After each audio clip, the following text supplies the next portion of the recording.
Hello बच्चों, welcome to ether. आज बच्चों हम लोग आगे कहाँ पर लेक्चर 18 पर चैप्टर 7 जो कि हम लोग पढ़ रहे थे।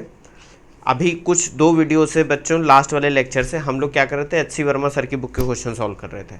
अब लास्ट वाला जो बच्चों वीडियो था आपको याद होगा, उसमें हम लोगों ने बहुत से क्वेश्चन सॉल्व करे थे जो अनसॉल्व्ड क्वेश्चन थे एच सी वर्मा सर की बुक के, रेस्ट एंड मोशन जो चैप्टर है उसके। मैंने कहा था कि लास्ट वाले वीडियो में जो मैक्सिमम क्वेश्चन थे वो motion in a straight line के थे। आज बच्चों हम लोग जो क्वेश्चन सॉल्व करेंगे एच सी वर्मा बुक के, उसमें क्या है कि आप जो प्रोजेक्टाइल मोशन और मोशन इन अ प्लेन के जो आपने कॉन्सेप्ट पढ़ रखे हैं वो आज हम अप्लाई करने वाले हैं। ये लास्ट वीडियो है इस क्वेश्चन सीरीज़ का जिसमें हम एच सी वर्मा सर की बुक के क्वेश्चन सॉल्व कर रहे हैं। इसके बाद बच्चों हम लोग कुछ वीडियोज़ में IIT और जेई और नीट में जो क्वेश्चन आए हुए हैं वो भी सॉल्व करेंगे।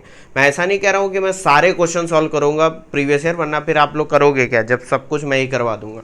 मैं कुछ क्वेश्चन सिर्फ ये आपको कॉन्फिडेंस देने के लिए बच्चों कि यहाँ जितना पढ़ रहे हैं हम लोग, इससे ज़्यादा की रिक्वायरमेंट कहीं नहीं है। इस लेवल पर आप जितना पढ़ लोगे उसमें सब सॉल्व हो जाएगा। बस उतना कॉन्फिडेंस देने के लिए मैं इतनी मेहनत कर रहा हूँ, ठीक है। तो ये क्वेश्चन सॉल्व करना स्टार्ट करते हैं। आज के इस वीडियो में बच्चों जो क्वेश्चन हम लोग सॉल्व करने वाले हैं वो थोड़ा कॉन्सेप्ट पॉइंट ऑफ व्यू से तो इंटरेस्टिंग है ही है, साथ ही साथ थोड़ी आपकी लॉजिकल रीजनिंग भी टेस्ट करेंगे कि आप सोच कितना पाते हो। जैसे पहला ही क्वेश्चन बच्चों ये है, क्वेश्चन नंबर 9 बुक में, क्वेश्चन नंबर 36 है। क्या कह रहा है, फिगर 3E8, ये बुक में फिगर का नंबर है 3E8, shows us 11.7 feet wide ditch. एक गड्ढा है, ये देख रहे हो, ये जो है एक खड्डा है, ये 11.7 फीट चौड़ा है। बात समझे। फिर क्या कह रहा है, with the approach roads at an angle of 15 degree. यहाँ पर ये रोड आ रही है इधर से भी और ये रोड इधर से जा रही है, बीच में खड्डा है। इस रोड का एंगल जो है हॉरिजॉन्टल से 15 डिग्री है, इसका भी 15 डिग्री है। बात समझ रहे हो कि नहीं। With what minimum speed should a motor bike be moving on the road so that it safely crosses the ditch. अब क्या कह रहा है कि भाई एक मोटरसाइकिल आ रही है, ठीक है, मान लो ये मोटरसाइकिल साइकिल की तरह ज़्यादा लग रही है, मान लो मोटरसाइकिल है, ठीक है। ये अबे यार ये क्या बन गया, ये मोटरसाइकिल है, क्या बन गया ये, हाँ ये बंदा बैठा है और मस्त जा रहा है आगे की तरफ। अब कह रहा है कि ये कितनी स्पीड से आगे बढ़े कि ये इसको सेफली क्रॉस कर जाए, ऐसा ना हो कि गिर जाए बीच में। बात समझ में आ रही। तो कहीं ना कहीं मैं आपकी जगह होता तो दिमाग में आता है ये क्वेश्चन कहीं ना कहीं प्रोजेक्टाइल मोशन से रिलेटेड है। क्यों प्रोजेक्टाइल मोशन से रिलेटेड है, इसका भी कारण है। जैसे ही आपकी बाइक इसको छोड़ के भागेगी, ये इस रोड को छोड़ेगी, हवा में होगी वो कहीं यहाँ पर होगी कि नहीं होगी। कह दोगे सर बिल्कुल होगी, हवा में होगी, बंदा एकदम स्टंट मारेगा यहाँ पर, और ये इसको ऐसे जंप करके जाएगी इधर। कह दोगे सर बिल्कुल होगी। अब यहाँ पर हमें ये तो समझ में आ गया कि प्रोजेक्टाइल मोशन का कॉन्सेप्ट लगाना है, लेकिन लगाना कैसे वो अभी देखते हैं। उसके बाद भी क्वेश्चन खत्म नहीं हुआ, उसमें कुछ और बातें करी जा रही हैं। बातें क्या करी जा रही हैं, बातें ये करी जा रही हैं कि भैया assume that the length of the bike is 5 feet. मतलब कि ये जो बाइक है इसकी जो लेंथ है वो 5 फीट है, 5 फीट, ठीक है। And it leaves the road when the front part runs out of the approach road. ये बहुत इंपॉर्टेंट पॉइंट है जो यहाँ बताया जा रहा है, क्योंकि इसके बिना आप इस क्वेश्चन में कंफ्यूज हो जाओगे। देखो क्या कह रहा है कि भैया रोड को बाइक तब छोड़ रही है, मान लो ये बाइक यहाँ पर है, ठीक है, तो रोड को बाइक तब छोड़ेगी जब इसका फ्रंट वाला जो व्हील है, फ्रंट वाला व्हील ये रोड को छोड़ देगा। मतलब ये जब हवा में होगा तो हम मान लेंगे कि ये रोड को छोड़ दी है बाइक। कह दोगे सर ऐसे कैसे, ऐसे कैसे कि मतलब कि ये रोड से कब उठ रही है, रोड से कब इसने प्रोजेक्टाइल मोशन स्टार्ट करा। तो जस्ट जब इसका फ्रंट व्हील पॉइंट, ये मान लेते हैं पॉइंट ए से आगे बढ़ेगा, हवा में रहेगा, तभी हम मान लेंगे कि प्रोजेक्टाइल मोशन स्टार्ट हो गया। तो ये ऐसे बाइक आ रही थी स्ट्रेट रोड पे, ऐसे गई ऊपर, फिर ऐसे जंप मार के उधर चली जाएगी कि नहीं। लेकिन अब यहाँ पर कुछ लोग क्या करेंगे कि इसमें तो बहुत सारा स्पीड पूछी जा रही है। क्यों स्पीड पूछी जा रही है, तो स्पीड अगर हमें पूछी जा रही है, एंगल, अब ये बताओ जिस वेलोसिटी से आगे बढ़ रही होगी उस वेलोसिटी का एंगल हॉरिजॉन्टल से कितना होगा, 15 डिग्री। भाई ऑब्वियस सी बात है कि वेलोसिटी के, ये जो बाइक चलेगी रोड के पैरेलल ही तो जा रही है, तो उसका एंगल कितना होगा, 15 डिग्री। तो एंगल ऑफ प्रोजेक्शन भी आप कह दोगे कितना है, 15 डिग्री। यही तो एंगल ऑफ प्रोजेक्शन 15 डिग्री है, कह देंगे हाँ बिल्कुल है। अब निकालना क्या है, वेलोसिटी निकालनी है, एंगल ऑफ प्रोजेक्शन। अगर कोई एक पैरामीटर पता हो, पैरामीटर हमें देख के ही पता चल रहा है कि भाई उसको मिनिमम इतनी दूरी तो पार करनी ही करनी है, 11.7 फीट। लेकिन यहीं पर बच्चों एक ट्रिक है। ट्रिक क्या है, ये जो क्वेश्चन में बाद वाला पोर्शन उसने कहा है, कहा क्या है कि भैया मैं थोड़ा बड़ा फिगर बनाता हूँ तब आपको समझ में आएगा। ये इस तरीके से एक डिच है, ठीक है, उसमें 11.7 फीट की इसकी चौड़ाई है, बिल्कुल है। अब भैया एक बात बताओ, ये 15 डिग्री का एंगल है। ये जब बाइक कह क्या रहा है कि जब ये बाइक फ्रंट वाला व्हील इसका हवा में होगा तो हम मान लेंगे कि बाइक ने रोड को छोड़ दिया है, ठीक है, बाइक ने रोड को छोड़ दिया। अब एक बात यहाँ ध्यान से समझो, इस बाइक की लेंथ क्यों दे रखी है? लेंथ इसलिए दे रखी है क्योंकि हमें किसी एक व्हील के मोशन को कंसीडर करना है। मैं बता रहा हूँ आपको हम करने क्या वाले हैं। अगर हम ये मान लें कि इसकी रेंज, प्रोजेक्टाइल की रेंज 11.7 फीट है, प्रोजेक्टाइल की रेंज अगर हमें पता चल गई है तो हम r is equal to, projectile की रेंज का फॉर्मूला क्या होता है, u square sine 2 theta by g से u की वैल्यू पता कर सकते हैं। g पता है, थीटा 15 डिग्री, r पता कर लेंगे। लेकिन क्या ये 11.7 फीट करेक्ट है? नहीं, रेंज इतनी नहीं है। क्यों? एक बात बताओ, मान लो ये बाइक अभी हवा में है और इसका आगे वाला टायर तो टच हो जाता है यहाँ पर, आगे वाला व्हील, लेकिन पीछे वाला टच नहीं होता है। तो क्या होगा, ये आपकी बाइक कुछ ऐसे करके हवा में अटकी रहेगी और वो फिर फिसल के नीचे गिर जाएगी कि नहीं। तो अगर आप चाहते हो, क्या चाहते हो कि भाई आपकी जो बाइक है वो पूरी तरीके से सेफली लैंड करे, तो उसके लिए क्या होगा बच्चों, आपका पाथ कुछ ऐसा होना चाहिए कि ये जो आपकी बाइक है इसका फ्रंट वाला व्हील आगे बढ़ जाए, इतना मिनिमम इतना होना चाहिए कि नहीं, कि लास्ट वाला व्हील जो है वो कम से कम क्रॉस कर जाए, यहाँ फ्रंट व्हील और यहाँ पर लास्ट वाला व्हील। कह दोगे सर बिल्कुल है। अब इस केस में बच्चों रेंज देखो, यहाँ से कहीं स्टार्ट हो रहा है पूरा, यहाँ से ये पूरा स्टार्ट हो रहा है, ये रेंज बनेगी जाके, मतलब ये प्रोजेक्टाइल कायदे से देखा जाए तो आपकी इतनी दूरी चलेगी। कितनी दूरी? एक तो ये दूरी, ये कितनी है, ये है 11.7 फीट, और प्लस इतनी ये वाली दूरी चलेगी कि नहीं चलेगी? कह दोगे सर ये दूरी कितनी पैसे, मतलब रेंज आपकी ये नहीं होगी। रेंज कितनी होगी? रेंज मैं बता रहा हूँ कितनी होगी। ये कितनी है इस बाइक की, ये पोर्शन कुछ ऐसे आ रहा है, देखो बच्चों, अब आप समझ गए होगे मैं कहना क्या चाह रहा हूँ। ये कुछ ऐसे बन रहा है, सीन ऐसे बन रहा है, ठीक। ये बाइक की लेंथ दे रखी है, बाइक की लेंथ कितनी है बच्चों, 5 फीट है कि नहीं, 5 फीट दे रखी है। और ये एंगल बच्चों कितना होगा, ये वाला एंगल, ये जब 15 है तो अल्टरनेट एंगल ये भी 15 होगा। तो ये देखो, ये 15 डिग्री, ये 15 डिग्री और ये 5 फीट। तो क्या हमें ये वैल्यू पता चल जाएगी? कह दोगे सर बिल्कुल पता चल जाएगी। तो ये जो रेंज हम लेंगे प्रोजेक्टाइल मोशन के फॉर्मूले में, वो क्या लेंगे, वो हम लेंगे r is equal to 11.7 plus ये देखो 5 cos 30, ये वाली वैल्यू कितनी होगी, cos 30 नहीं, सॉरी cos 15 होगी कि नहीं होगी? कह दोगे सर बिल्कुल होगी। ये बाइक जब ऐसे उछल के जाएगी तो ये जो एक्स्ट्रा दूरी चल रही है इसको भी तो हमें खड्डे में ऐड करना पड़ेगा, क्योंकि जस्ट इतनी दूरी चलेगी तो उसका पीछे वाला टायर खड्डे में होगा, वो नीचे गिर जाएगा, उसको थोड़ा एक्स्ट्रा चलना पड़ेगा। कितना एक्स्ट्रा चलना पड़ेगा? 5 cos 15 हॉरिजॉन्टली। ऐसे तो देखा जाए तो पूरा 5 फीट आगे जाएगी, बात समझ रहे हो, स्लैंटेड। लेकिन रेंज के फॉर्मूले में तो रेंज तो हम हॉरिजॉन्टल रेंज निकालते हैं, उसमें कितना होगा, ये 5 cos 15, इसका हॉरिजॉन्टल कंपोनेंट 5 cos 15। तो ये वैल्यू बच्चों हम इसमें रख देंगे 5 cos 15। इतने फीट अगर चलेगी तब हम कह देंगे कि रेंज ये पूरी क्रॉस कर जाएगी सेफली। इतना समझाने के लिए मैंने ये क्वेश्चन रखा था, क्योंकि यहाँ पर बहुत लड़के क्या करेंगे कि r की जगह पे 11.7 फीट रख देंगे, आंसर गलत हो जाएगा। तो r आपका कितना होगा बच्चों, 11.7 प्लस 5 cos 15 फीट। आप कहोगे सर ये सब कुछ फीट में आ रहा है, इसको कैसे सॉल्व करेंगे? देखो ये मैंने बताया भी था कि 1 फीट को हम कन्वर्ट कर सकते हैं मीटर में। 1 feet is equal to 12 inches, 1 inch में 2.54 सेंटीमीटर। एक तो वो तरीका है, ये बहुत लंबा तरीका। मैं अभी कुछ आपको पैरामीटर या कुछ नंबर्स याद कराऊंगा, वो आप थोड़ा दिमाग में रखना, मैं बताता हूँ। इसको देख लो पहले, फिर आगे बढ़ता हूँ। यहाँ पर मैं लिख भी दे रहा हूँ, यहाँ पर बना दूंगा डायग्राम तो ज़्यादा आसान रहेगा। ये है, हो गई आपकी व्हीकल, ये व्हीकल हो गई। इसकी लेंथ है यहाँ पर 5 फीट। तो यहाँ पर डायग्राम जब बनेगा तो ये हो जाएगा 5, ये हो जाएगा 15। तो 5 cos 15 ये वैल्यू जो होगी 5 cos 15, इतनी एक्स्ट्रा रेंज उसको कवर करनी पड़ेगी। समझ रहे हो? ऐसे आएगी, ऐसे। इसको देखो, फिर मैं आगे सॉल्व कराता हूँ। देख लिया? ये बच्चों बस समझाने के लिए आपको बनाया है, इसको बनाने की कोई ज़रूरत नहीं। तो अब बच्चों एक चीज़ देखो, अगर मैं इसको सॉल्व करूं, क्या सॉल्व करूं?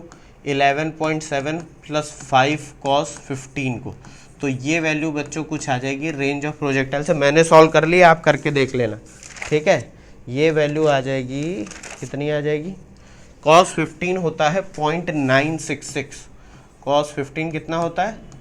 0.966। अब कहोगे सर ये सब वैल्यू कैसे निकालेंगे? देखो, cos 15 की वैल्यू तो निकाल सकते हो cos 2 थीटा से। cos 30 को लिख लोगे cos 2 इंटू 15, उससे निकाल लोगे। ये सब ट्रिग्नोमेट्री आप कर चुके हो। बहुत सी वैल्यू बच्चों ऐसी हैं जो रिपीट करेंगे, उनको आप याद कर लेना। जैसे कि ये ट्रिग्नोमेट्रिक वैल्यूज़ जो है मैं अभी कुछ बताऊंगा, जैसे cos 53, sin 37, tan 53, tan 37, ये सारी वैल्यू मैं बता दूंगा, ठीक?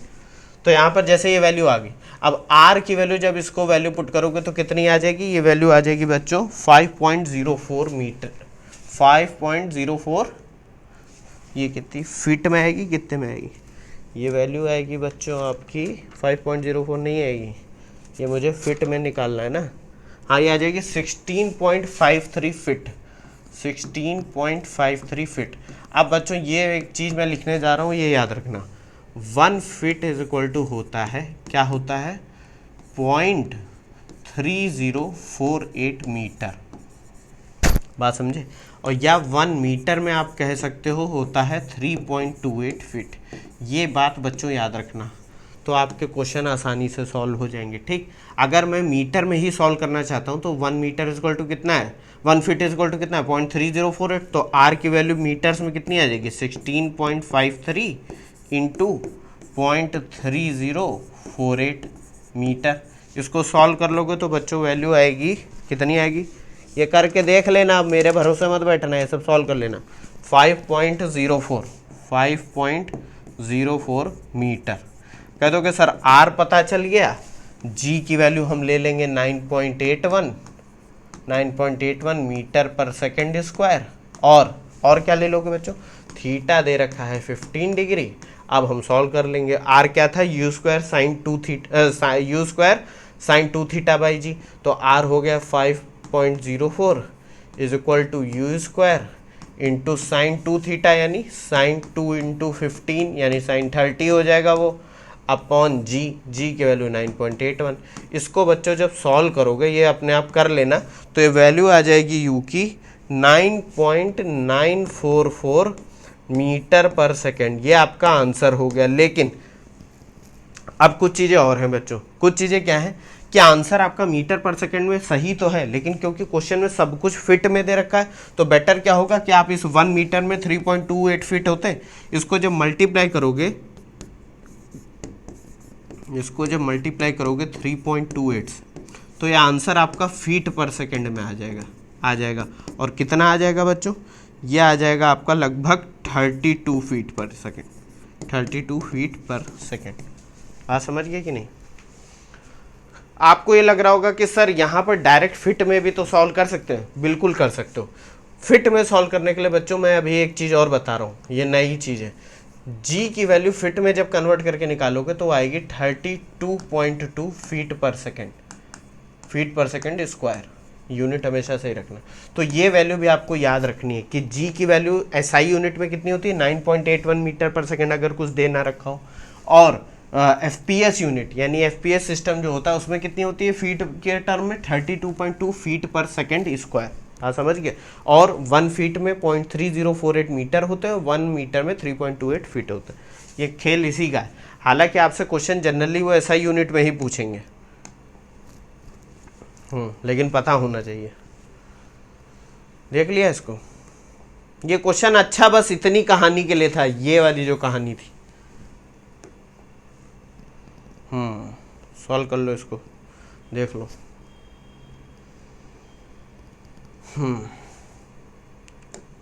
अब दूसरा क्वेश्चन, ये क्वेश्चन भी बहुत अच्छा है। अच्छा कुछ नहीं, बहुत सिंपल क्वेश्चन है। क्या कह रहा है? A person standing on a top of a cliff 171 metre high. एक बंदा है भाई, ठीक है भाई, वो किसी क्लिफ पे खड़ा हुआ है, ठीक है, एक क्लिफ पे खड़ा हुआ है, ठीक है। क्या कह रहा है? 171 मीटर इसकी हाइट है, 171 मीटर इसकी हाइट है, कितनी? फीट में, फीट में, ठीक है। Has to throw a packet to his friend standing on the ground 228 feet horizontally away. एक इसका दोस्त है, मान लो तुम ही हो, नीचे खड़े हो, इसको एक पैकेट फेंकना है जो कि 228 या 228 फीट दूर गिरे जाके। लेकिन करता क्या है ये? If he throws the packet directly aiming at the friend with a speed of 15 feet पर सेकेंड, यानी स्पीड दे रखी है 15 फीट पर सेकेंड, और वो उसको डायरेक्टली थ्रो करता है, एक एम बनाता है कि भाई वो देखो वहाँ खड़ा हुआ, और ऐसे फेंकता है। यानी कि जो ये पैकेट फेंकेगा, इसकी लाइन जो होगी वो क्या होगी? ये एकदम एग्जैक्टली इस बंदे के पास जाएगी। जाएगी कि नहीं जाएगी? कह दोगे हाँ सर जाएगी। मैं लाइन सही से ड्रॉ कर देता हूँ तो ज़्यादा समझ में आएगा। ये पैकेट जो है एग्जैक्टली यहाँ पर गिरे आके, ये कह रहा है, एम करता है और ऐसे फेंकता है। यानी कुल मिलाकर इसकी जो वेलोसिटी की डायरेक्शन है वो इस डायरेक्शन में। लेकिन हम जानते हैं कि भैया ग्रेविटी भी तो है साथ में, ग्रेविटी भी तो नीचे लग रही है, जी की वैल्यू। तो ये पैकेट एग्जैक्टली स्ट्रेट लाइन में नहीं जाएगा, वो क्या होगा? वो आगे जाके एक प्रोजेक्टाइल मोशन है, ऐसे ऐसे करेगा और वो कहीं यहाँ पे गिरेगा आगे, ये उस तक नहीं पहुँचेगा। ये वैल्यू अगर हमें पता चल जाए तो हमें ये वैल्यू भी पता चल जाएगी कि कितना दूर वो, कितनी दूरी से रह गया। यही तो पूछा जा रहा है। क्या पूछा जा रहा है? How short will the packet fall, मतलब वो कितने पीछे गिरा जाके। यानी हमसे पूछी जा रही है ऑलमोस्ट ये वैल्यू, इस वैल्यू को हम लोग z मान लेते हैं, z, ये z पूछी जा रही, तो पहले x पता चल जाए। अब बच्चों ये क्वेश्चन बहुत सरल है, अगर आपको समझ में आ गया।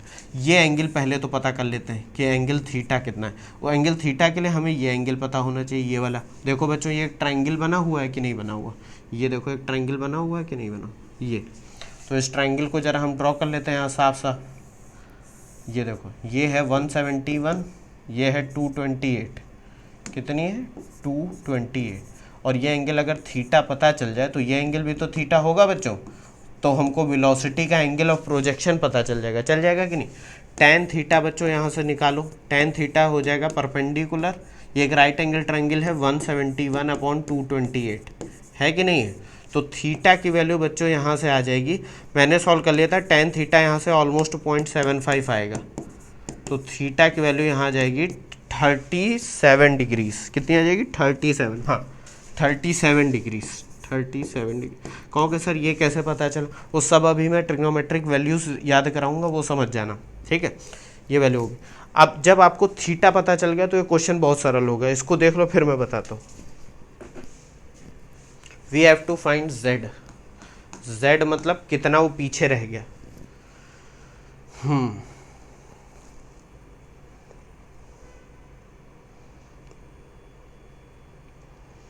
देख लिया इसको।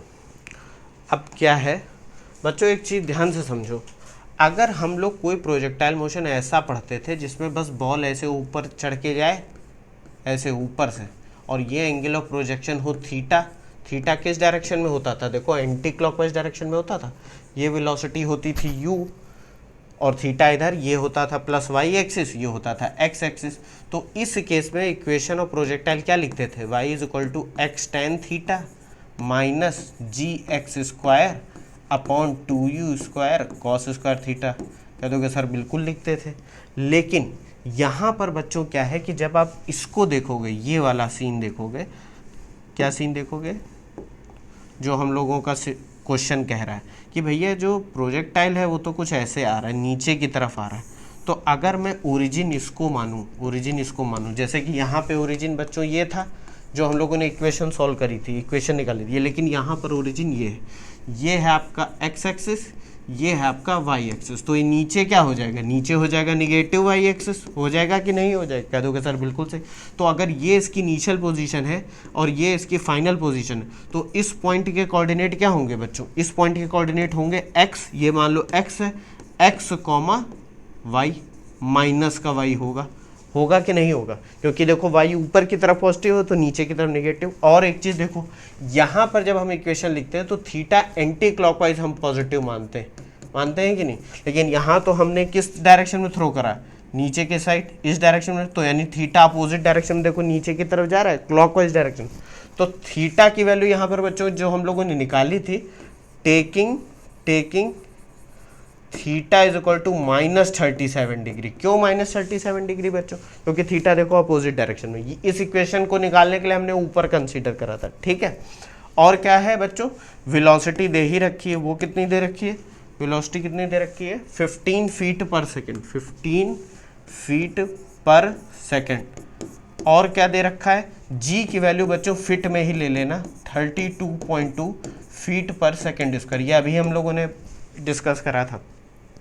थीटा की वैल्यू, अब एक चीज़ और मैं आपको बता देता हूँ, cos 37 डिग्री की वैल्यू कितनी होती है, cos 37 डिग्रीज की वैल्यू होती है बच्चों 4/5। कितनी होती है, 4/5।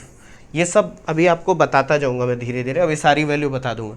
तो जब इतनी वैल्यू आप इसमें रख दोगे तो आपको सारी, अब बात आती है वाई कितना, वाई भी तो बचा है, वाई कितना लोगे, हमें पता करना है एक्स, अल्टीमेटली पता क्या करना है एक्स, लेकिन वाई भी तो पता होना चाहिए। वाई देखो ये गिरेगा तो इसी लेवल पे, तो कितना नीचे आएगा, वो नीचे आएगा 171 फीट निगेटिव डायरेक्शन। तो वाई यहाँ पर हमने ऊपर पॉजिटिव माना था, तो यहाँ कितना हो जाएगा -171 फीट। ये सारी वैल्यू बच्चों हम लोगों को इस इक्वेशन में रख देनी है, बात समझ रहे हो कि नहीं। इसको देख लो फिर मैं बताता हूँ।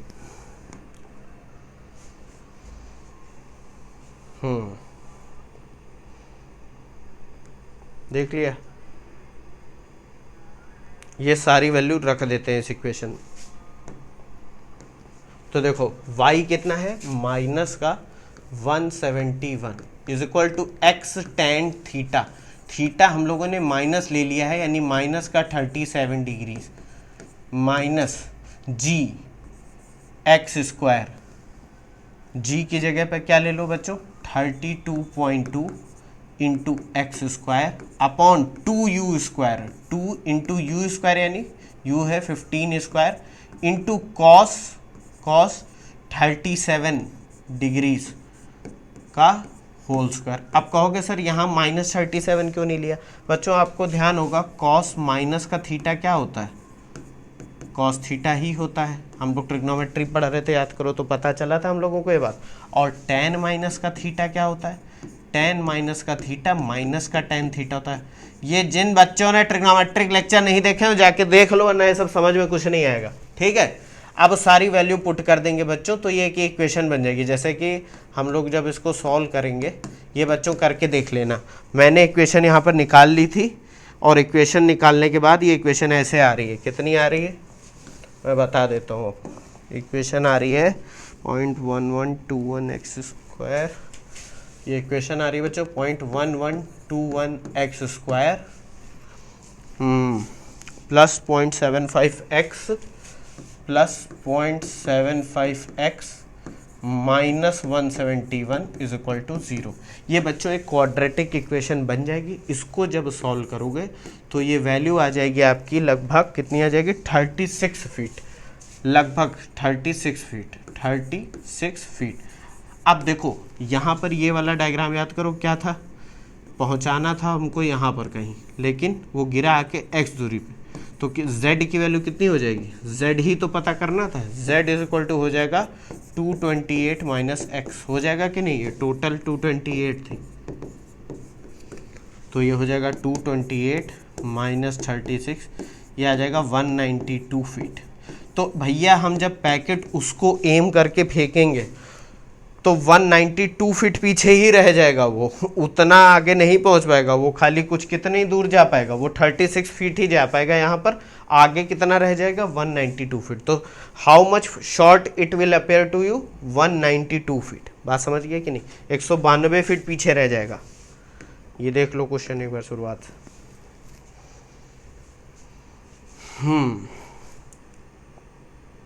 देखो ये सब क्वेश्चन अच्छे, इनमें कोई बहुत, देखो मैं अभी तक जितने क्वेश्चन सॉल्व करे उसमें कोई बहुत ज़्यादा बड़ा कॉन्सेप्ट कुछ नहीं लगा, जितना पढ़ा है वही सब तो लग रहा है, बस उसको अप्लाई करने के तरीके थोड़े बदल रहे हैं।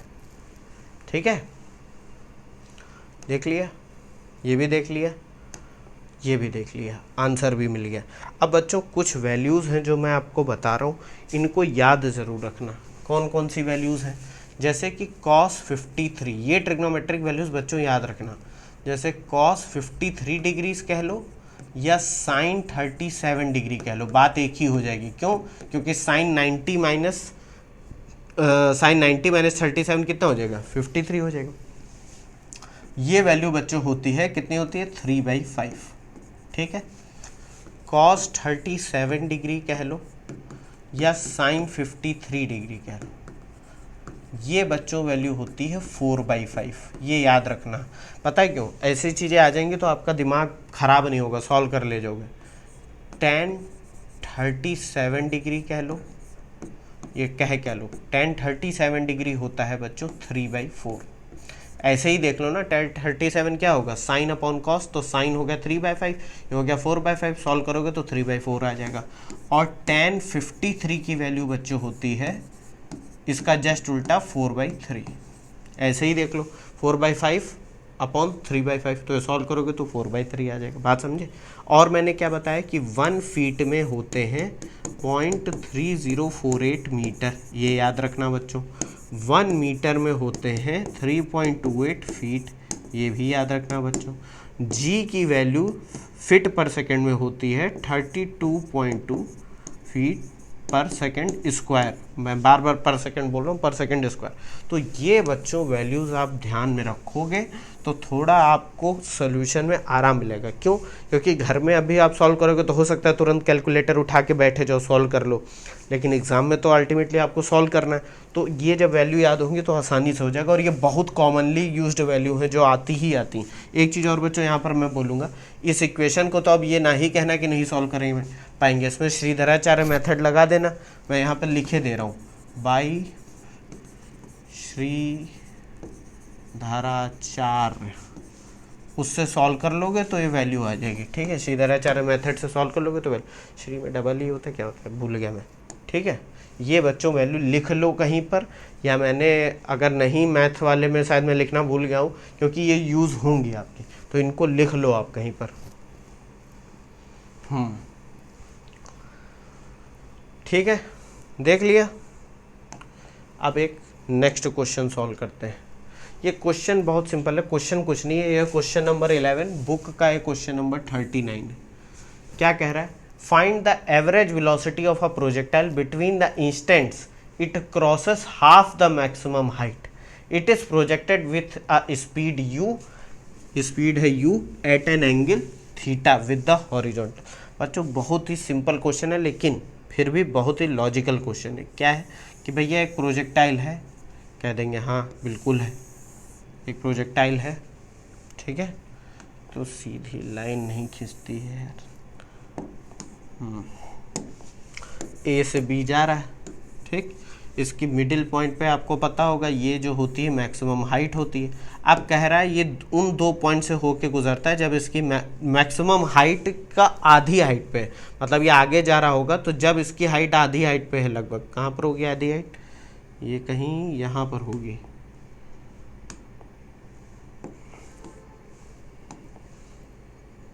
h/2 इसकी आधी कहाँ पर होगी, ये कुछ वैल्यू होगी।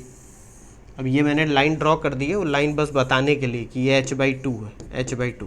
तो देखो h/2 ये हाइट हो गई है, ये पॉइंट मान लो c है और ये पॉइंट मान लो d है। कह रहा है कि भैया प्रोजेक्टाइल मोशन के दौरान वो 2 ऐसे पॉइंट से होकर जाएगी, दो बार, जब उसकी हाइट ग्राउंड से मैक्सिमम हाइट की आधी हो। तो जब प्रोजेक्टाइल आधा ऊपर की तरफ जा रहा होगा तो देखो सी से होके गुजरेगा कि नहीं, इस पॉइंट की हाइट कितनी है h/2, और जब ये ऊपर चला जाएगा नीचे आएगा तब भी ये डी से होकर गुजरेगा और इसकी हाइट कितनी है h/2, दोनों पॉइंट पे है। तो ये कह रहा है कि सी टू डी में एवरेज वेलोसिटी हमको बतानी है। अब यहीं पर देखो बच्चों क्वेश्चन बहुत अच्छा है, ये मान लो वाई एक्सिस है, ये है एक्स एक्सिस, है कि नहीं। इसकी वेलोसिटी हमको कितनी दे रखी है, यू दे रखी है, और ये एंगल कितना बना रही है, थीटा, ये तो बना रही है। ये वेलोसिटी दे रखी है, प्रोजेक्शन वेलोसिटी ये दे रखी है यू, ठीक। अब बच्चों एक चीज़ ध्यान से समझो, हम लोगों ने पढ़ा था कि जो हॉरिजॉन्टल वेलोसिटी है, हॉरिजॉन्टल वेलोसिटी वो प्रोजेक्टाइल मोशन में सेम रहती है। Horizontal velocity is equal to velocity at C, ये लिख देता हूँ, horizontal velocity at C is equal to, देखो यहाँ पर एट सी नहीं लिखा, at C is equal to horizontal velocity at D. बिल्कुल बात सही है कि नहीं है, कह दोगे सर बिल्कुल सही है कि भैया जब हम किसी भी प्रोजेक्टाइल को प्रोजेक्ट करते हैं तो ये जो हॉरिजॉन्टल कंपोनेंट ऑफ वेलोसिटी है यू कॉस थीटा, ये हमेशा वही रहेगा, चाहे सी पे देख लो, चाहे इस पॉइंट पे देख लो, चाहे इस पॉइंट पे देख लो, कहीं भी देख लो, क्योंकि एक्स डायरेक्शन में कोई भी एक्सेलरेशन नहीं हम लेते हैं। तो यहाँ पर हम कह सकते हैं velocity at C is equal to u cos theta, बिल्कुल हो जाएगा, is equal to velocity at D, यानी सी से डी जाने में कोई भी एक्स डायरेक्शन में चेंज नहीं होगा, वेलोसिटी का बिल्कुल नहीं होगा। लेकिन एक चीज़ और यहाँ पर दिख रही है बच्चों, क्या दिख रही है कि भैया जब सी से बॉल ऊपर जा रही है या जो भी प्रोजेक्टाइल ऊपर जा रहा है तो वो नीचे भी तो उसी लेवल पे आया जा रहा है कि नहीं आया जा रहा है। तो displacement in y direction, displacement इन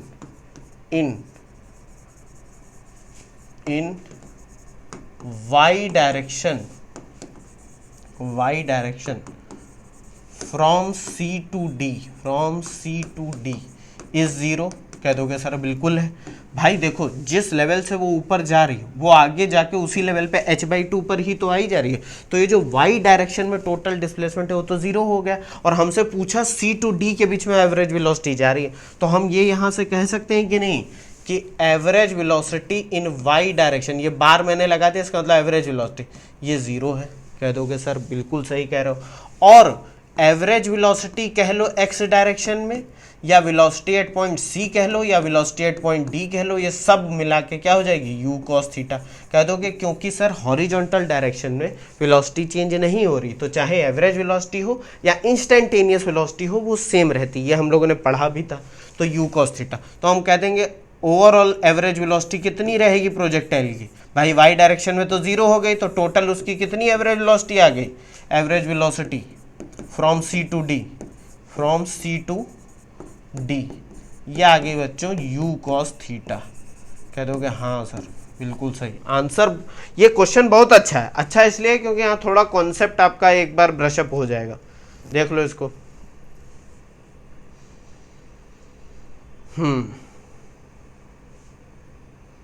देख लिया, इसको भी देख लो।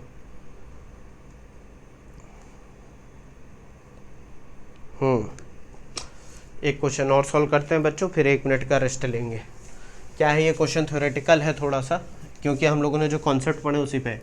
क्या है, a bomb is dropped from a plane flying horizontal with uniform speed, show that the bomb will explode vertically below the plane. Is the statement true if the plane flies with uniform speed but not horizontally. कितना अच्छा question है, book का question number 40 है। Answer बच्चों इसका होगा पहले case में इज द स्टेटमेंट ट्रू, पहला वाला आंसर जो होगा, मान लो पार्ट ए में डिवाइड कर ले, तो पहला आंसर क्या होगा कि show that the bomb will explode vertically below the plane. अब बच्चों देखो ये मान लो प्लेन है, ये हम लोग एक बार डिस्कस कर भी चुके हैं, इससे पहले वाले वीडियो में ऐसा एक क्वेश्चन सॉल्व करा।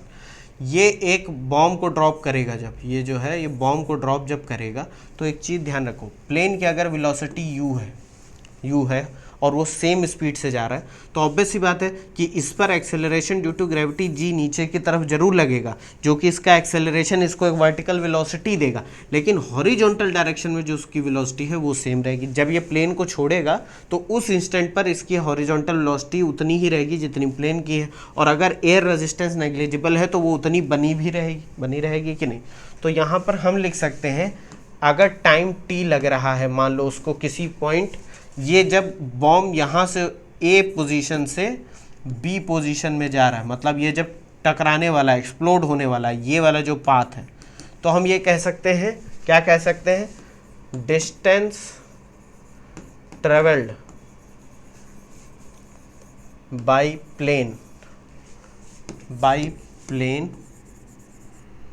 इन time t is equal to क्या होगा, distance is equal to speed into time. क्यों? क्योंकि कांस्टेंट वेलोसिटी से जा रहा है, तो ये हो जाएगी ut, हो जाएगी कि नहीं? कह दोगे सर बिल्कुल हो जाएगी। अब एक बात बताओ, उसके जस्ट नीचे कब ये फटेगा बॉम्ब?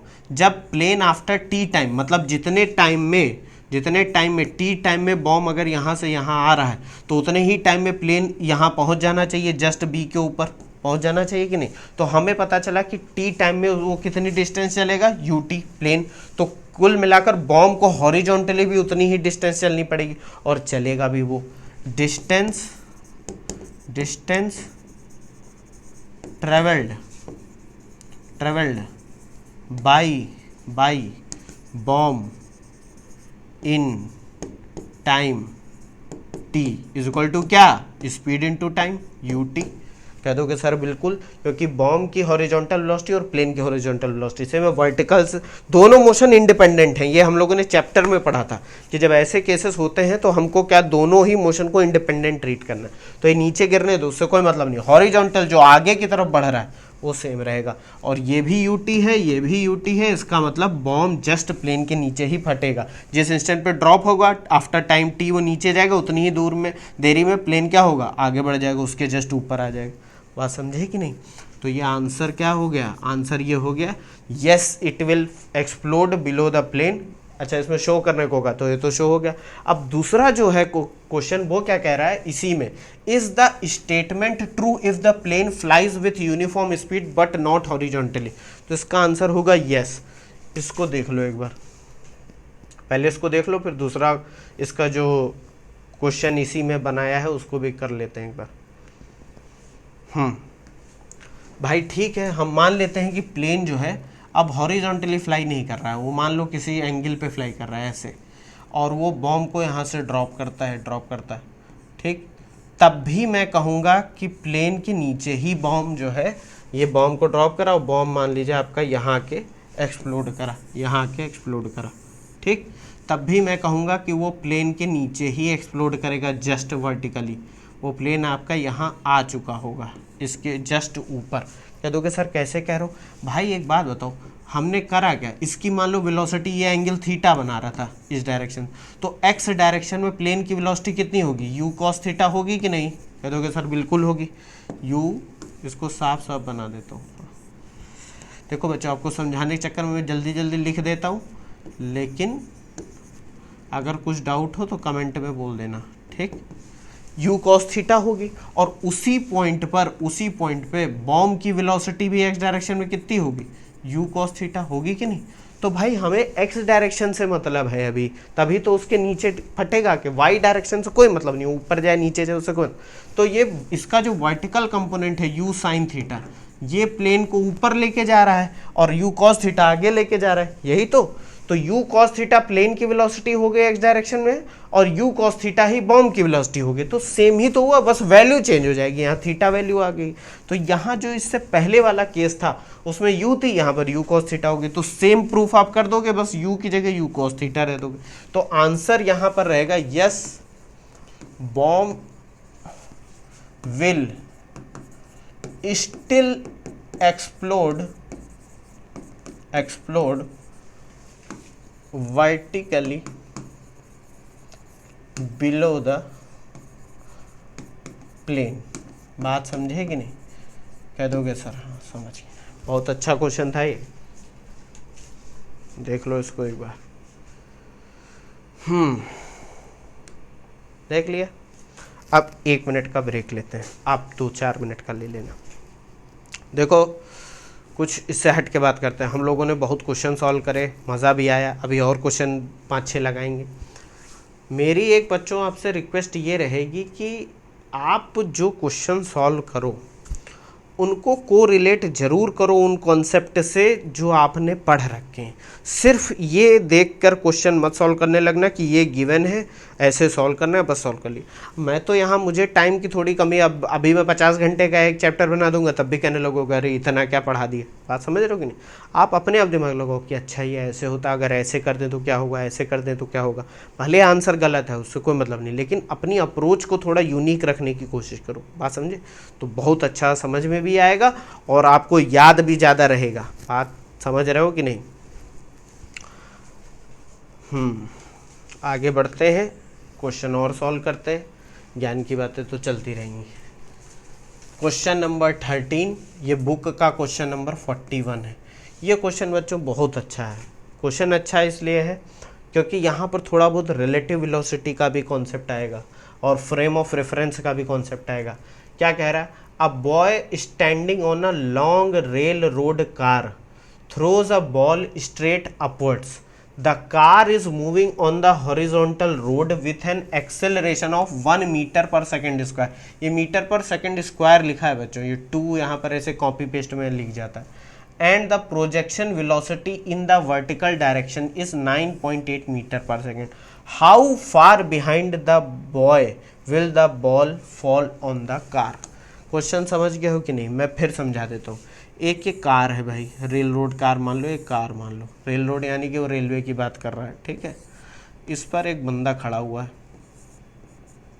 ठीक, ये खड़ा हुआ है, ये एक बॉल को थ्रो करता है, ये एक वेलोसिटी से आगे जा रही होगी, लेकिन इसका एक्सेलरेशन हो जाता है, इस कार का कितना होता है acceleration? 1 metre per second square. तो कहता है कि बंदा तो रेलवे मतलब वो तो कोच में ही, वो तो हवा में उठ नहीं गया, तो वो क्या होगा? वो आगे बढ़ जाएगा। ये बॉल क्या होगी? जब ये आगे बढ़ेगा, मान लो ये दूसरा वाला केस क्या है, ये पॉइंट ए पे इसने उछाला था बॉल को।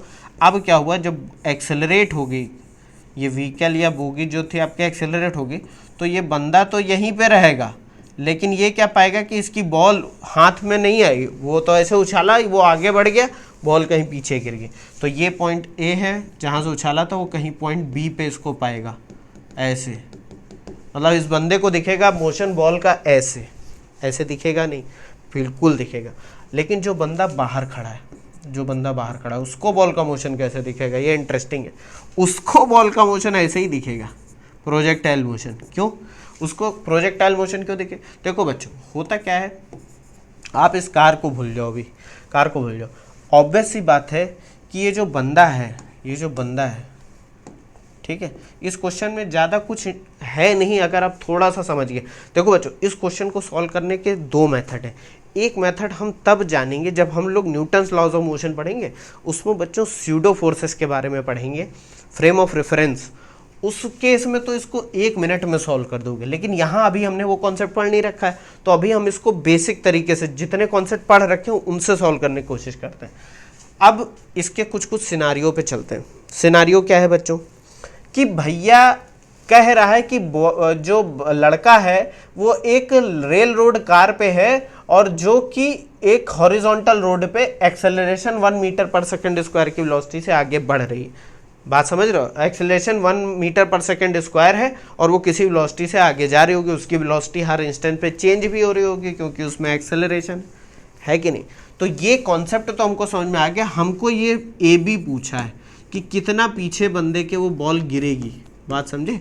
जब वो उछालेगा, कार तो आगे जा ही रही है, बॉल हवा में चलेगी, लेकिन वो तो जो रेल रोड कार है उसमें बंदा तो टच ही रहेगा, वो तो हवा में उठा नहीं है, तो वो आगे बढ़ जाएगा, बॉल पीछे रह जाएगी। बात समझे? अब बात आती है कि यहाँ पर कह दोगे कि सर ये बताइए, आपने बताया था कि अगर लेट सपोज एक केस है बच्चों, केस 1, मैं आपको कुछ केसेस से इसको समझाने की कोशिश करता हूँ। केस 1 बच्चों ये है कि मान लो ये वेलोसिटी इसकी कांस्टेंट होती। वेलोसिटी क्या होती? कांस्टेंट। किसकी? जिस कार में ये बंदा या जिस बोगी में बंदा बैठा है, एक्सेलरेशन नहीं हो रहा होता।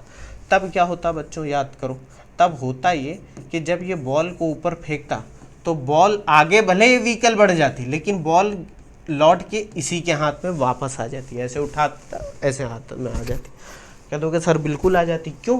क्योंकि भाई ऑब्वियस सी बात है, इस बॉल को अगर ध्यान से देखें हम, तो हमें ये पता चलेगा कि जब तक ये बंदे के हाथ में है ये बॉल, जब तक ये बंदे के हाथ में है बॉल, तब तक इस बॉल की वेलोसिटी, इस बॉल की वेलोसिटी u मान लो और इसकी वेलोसिटी u मान लो, इसकी व्हीकल की, जो व्हीकल की वेलोसिटी है और बॉल की वेलोसिटी ये सेम होगी। कह दोगे सर बिल्कुल, भाई बंदा उसको पकड़े खड़ा हुआ है, तो जिस स्पीड से व्हीकल आगे बढ़ रही है उसी स्पीड से बॉल आगे बढ़ रही है।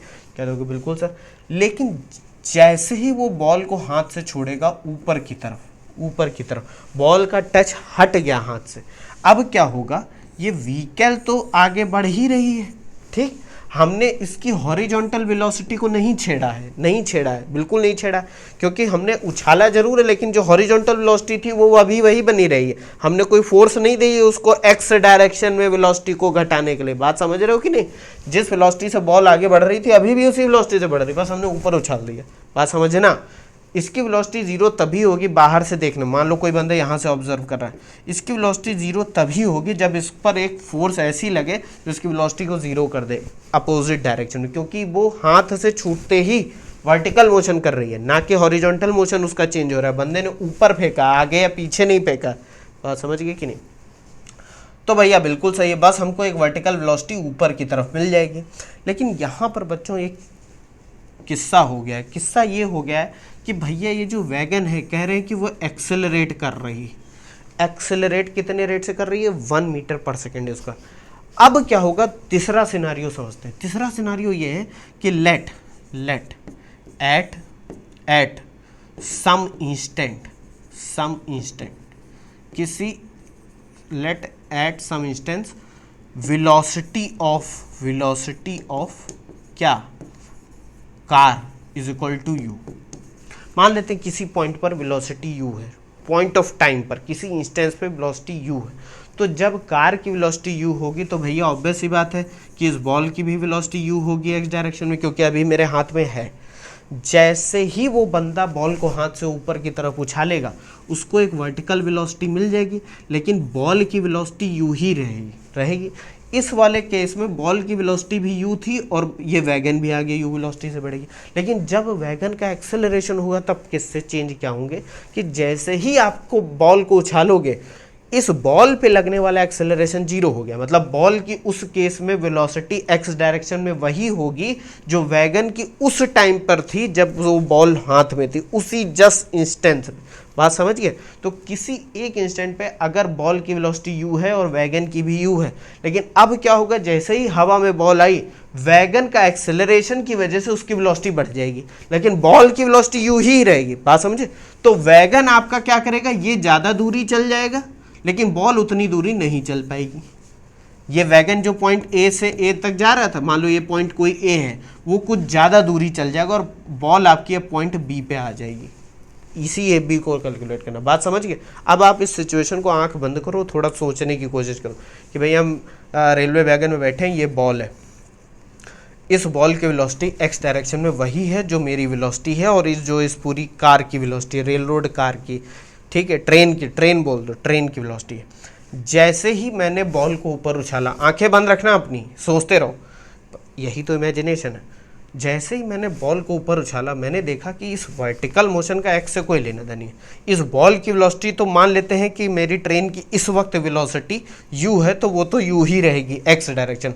लेकिन क्योंकि जैसे ही बॉल हवा में आएगी, मेरी ट्रेन एक्सेलरेट हो रही है, यानी उसकी वेलोसिटी बढ़ रही है, चेंज हो रही है, ठीक है, तो क्या होगा, ट्रेन आगे तेजी से बढ़ने लगेगी, और लेकिन बॉल एक्स डायरेक्शन में उसी वेलोसिटी से जाएगी। तो होगा क्या कि भैया ट्रेन थोड़ा ज़्यादा आगे चली गई, लेकिन बॉल उतनी ज़्यादा आगे नहीं जा पाई। समझ गए कि नहीं? यही सीन यहाँ पर हो रहा है। तो अब हम क्या करेंगे, ये पूरी कहानी मैंने आपको समझाने के लिए बताई, ठीक, इतना ज़्यादा डिटेल बताने की ज़रूरत थी नहीं, लेकिन आपको मुझे इमेजिन करवाना था कि यहाँ सीन क्या चल रहा है। इस क्वेश्चन को देख लिया, पहले इसको पढ़ लो एक बार फिर से। हमें ए बी कैलकुलेट करना है कि कितना पीछे वो बॉल रह जाएगी। इसका एक्सेलरेशन दे रखा है 1 मीटर पर सेकेंड स्क्वायर, और बॉल को ऊपर फेंका जा रहा है कितने स्पीड से, 9.8 मीटर पर सेकेंड, ठीक। तो सॉल्व करते हैं। बहुत सिंपल क्वेश्चन है बच्चों, बस क्या है, आपकी इमेजिनेशन अच्छी होनी चाहिए। अब ये बताओ बच्चों, बॉल जो है ऊपर जा रही है और घूम फिर के नीचे आई जा रही है, आ रही कि नहीं? इस मोशन का एक्स से तो कोई लेना देना है नहीं। मैंने फिर बोला था वाई और एक्स मोशन इंडिपेंडेंट होते हैं। तो पहले तो हम ये निकाल लेते हैं, time taken by the ball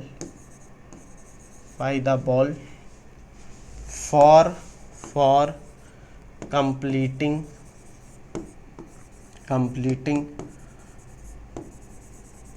vertical motion, time taken by the ball for completing vertical motion, ये निकालना है। अब बच्चों एक चीज़ ध्यान से समझो, जब बॉल हाथ से छोड़ी जाएगी ऐसे, तो इसकी इनिशियल वेलोसिटी हम मान लेते हैं, कितनी मान लेते हैं? v नॉट, वो दे रखी है 9.8 मीटर पर सेकेंड, बिल्कुल दे रखी है।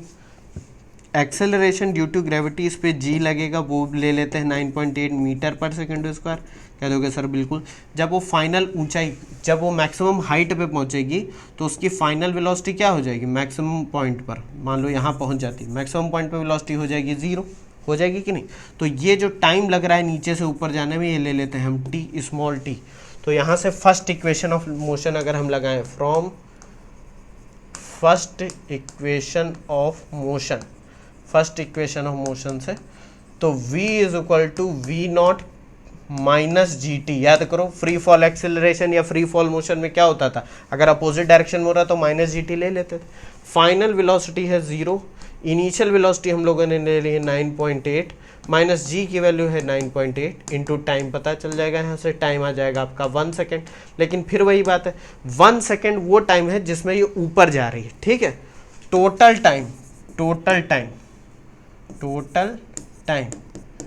टाइम बच्चों कितना है? टोटल टाइम यहाँ पर t ले लेते हैं, जो कि होगा 2 इंटू टी, जो कि आ जाएगा 2 सेकेंड्स। आ जाएगा कि नहीं? कह दोगे सर बिल्कुल। या आंसर क्यों लिख दिया? आंसर नहीं है अभी, आंसर तो आएगा अभी।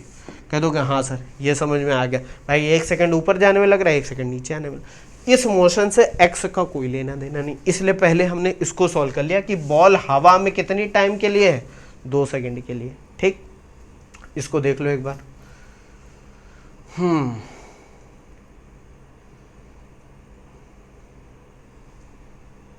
देख लिया।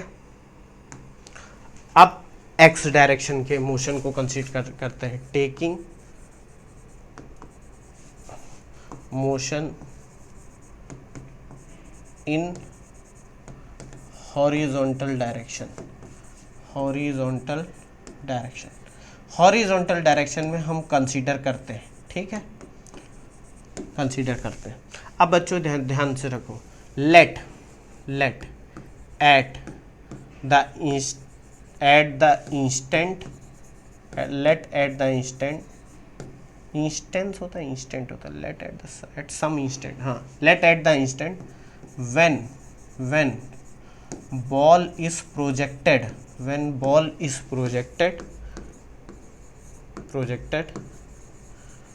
velocity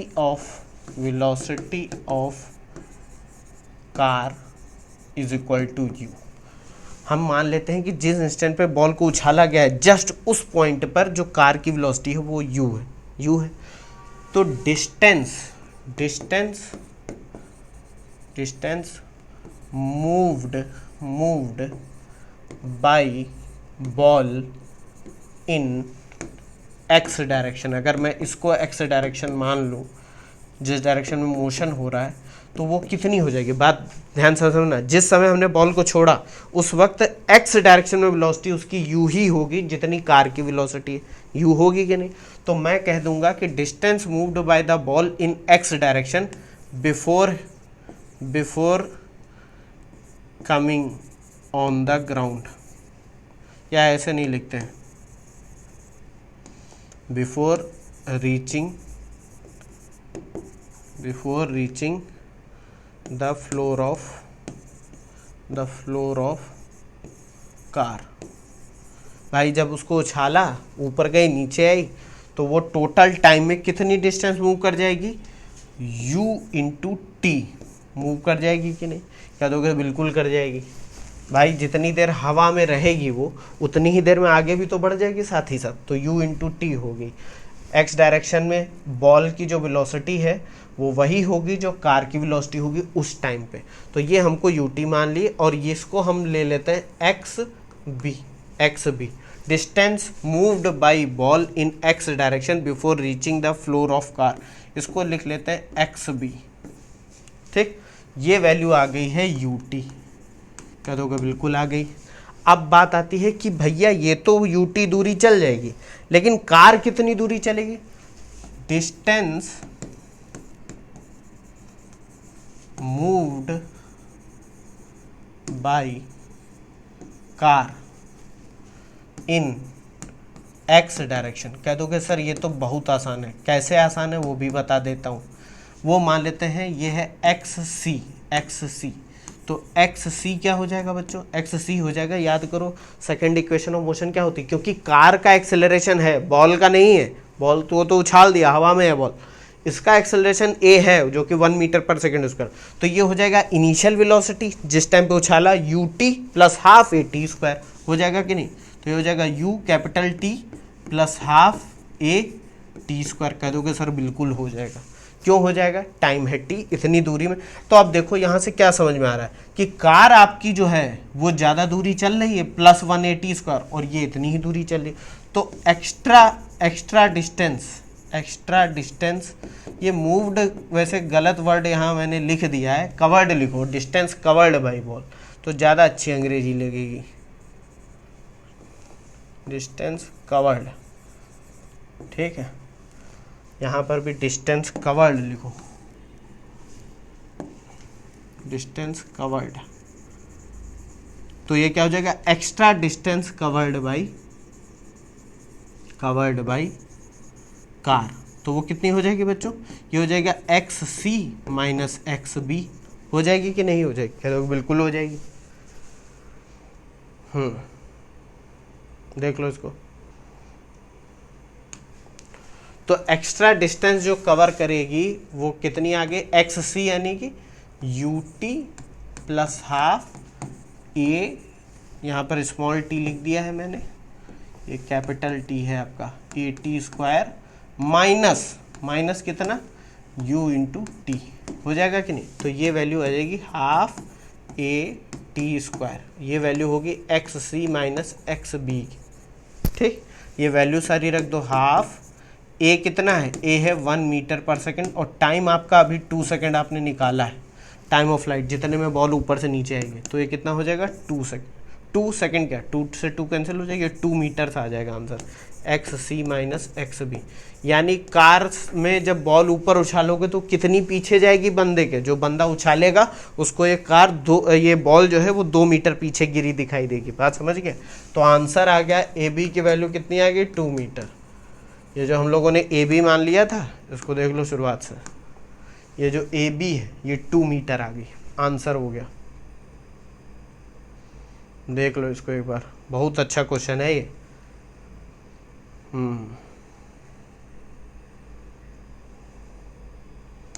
देख लिया, इसको भी देख लो।